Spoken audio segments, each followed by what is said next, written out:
And today we are going to see about how to convert relational database design using ER model to relational mapping. Okay, that we are going to see. So I will see the steps how to convert the relational database design using ER to relational mapping. So these are the 7 steps used to convert ER to relational mapping.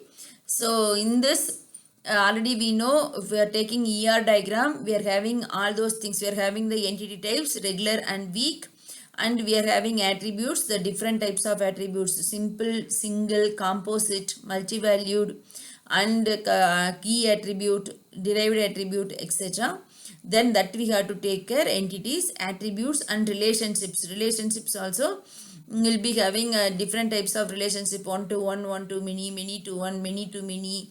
All relationship types, how it will be converted.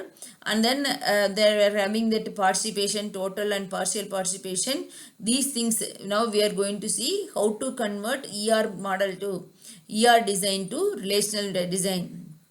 Okay, so because the ER model directly only for conceptual representation we are using ER model. Not to implement, first it should be converted into relational model. Okay, because relational model is implementation model. Using that only we can implement. We'll see one by one how to convert. So before that, see this diagram. This one only, this company database only we are taking example to convert into relational model. We have all those things, employee, department and all. This is after converting we are going to get this result. Then first one is mapping of regular entity types. Step 1 is mapping of regular entity types. How to convert it. So regular entity types means strong entity types. If we take here, we are having 3 regular entity types: employee, department and project, because they are having the proper key attributes. How to convert means, so choose one of the that is a regular entity type E in the ER schema. Create a relation R that include all the simple attributes of E.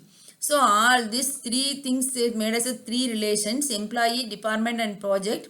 Like this, employee, department and project with all the simple attributes.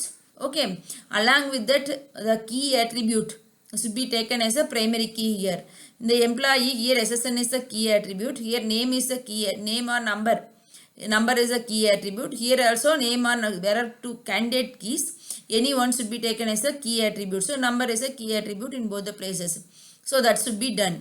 So we added all attributes. This result won't come. Super SSN, department number, it won't come. Only that all the simple attributes should be added. Here also department name, department number, MGR SSN, it won't come. Then this will come. And then the same thing for project. So that will be added with along with the one of the key attribute.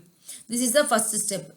Then the next step is mapping of weak entity types. So weak entity types, for example, here we are having dependent. So how to convert the dependent also, we should make it as a one of the primary, one of the relation. So here we have to make dependent with all the other attributes. That is sex dependent name, sex code, birth date and relationship. That already we know the dependent is the identifier, a weak entity set that will be identified with the help of the owner entity test employee. So employees SSN we know, then we can find out this all name of dependent. So that is called as a primary key. So SSN of employee SSN along with the name should be taken as a primary key, and other attributes are simple attributes like this.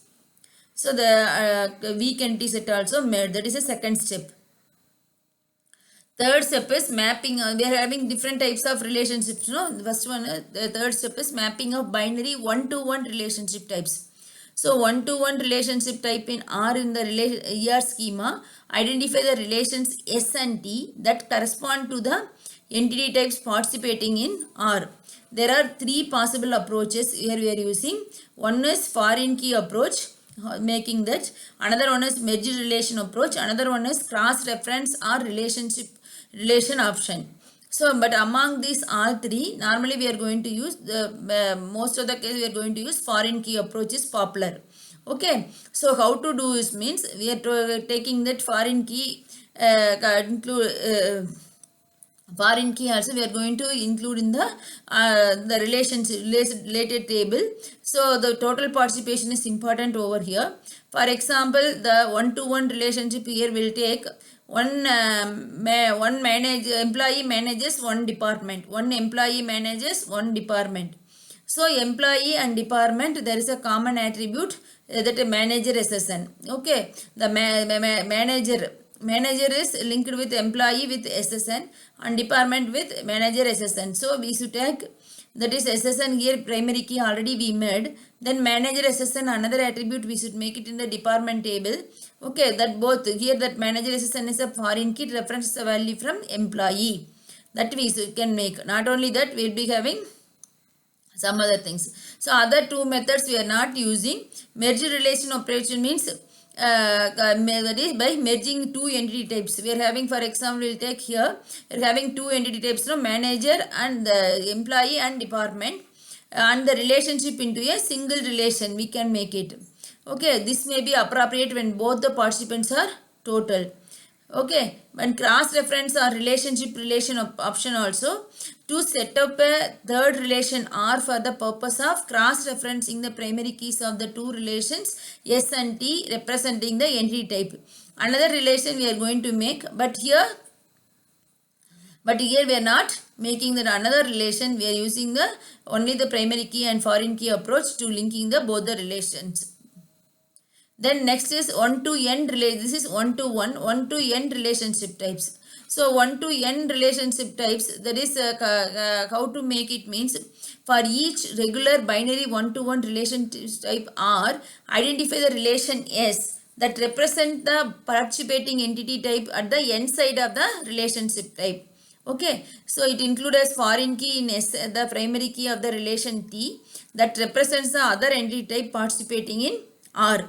For example, here we will take works for is a relationship. Works for is a relationship between employee works for department. One employee works for department, and then one here also the controls and supervision. Here we will take employee, n employees works for one department. One department controls n projects.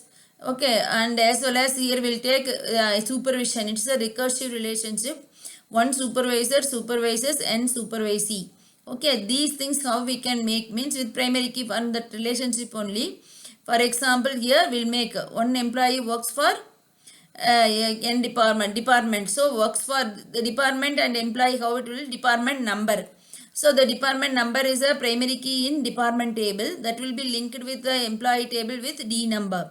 Okay, this should be done. This is a works for relationship. D number we are making it as a NO, we are making it as a foreign key. And employee, one employee works for n project. Okay, that is also. Then even again project, that employees work, one department controls n projects. So the both the things how we can link means department number, one attribute we should make it in the project table that will be linked with the primary key table department with D number. And same thing, one supervisor supervises and supervisee. So for that super SSN will add, it is a in the primary key table itself. This is called as self-referencing. Self-referencing, because all employee details are there in the employee table. That any of some of the employees will be the supervisors. So it's self-referencing we should have to make it. So that is a third step, fourth step. Then next is mapping of binary M to N relationship type. M to N. Suppose there we'll take M employees works for N projects at a time. So how to make it means we have to make the relationship, create the new relation. For each regular binary M to N relationship type R creates a new relation S to represent R. Okay, so with the combination of their combination will form the primary key of S. We are having the two relations with the relationship is between the two relations. So the two relations primary key should be taken and that should be combined as a primary key in the new relation. For example, here M to N relationship will go for here. We are having works on. So works on is the relationship between employee and project.